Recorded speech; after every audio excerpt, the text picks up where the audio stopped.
भाई? पूछो भाई जान। तू पूछ ले यार। क्या तू पूछता भाई? पूछ ले यार। नहीं भाई तू पूछ ले। पूछ ले यार। नहीं यार मौलवी साहब ਤੁਸੀਂ टोपी लीती हुई है ताने ज्यादा साजी यार कोई गन्ना तो दे दो यार एक। मालक कौन है? अच्छा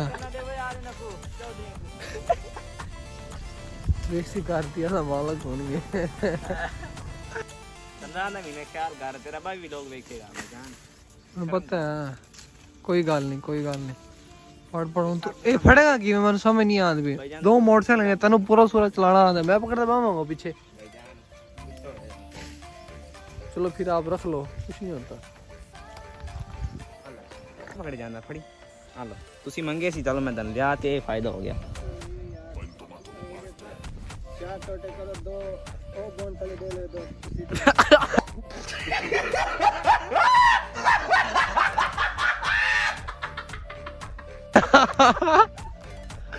चाची दी मर्जी हो तुसी किते किते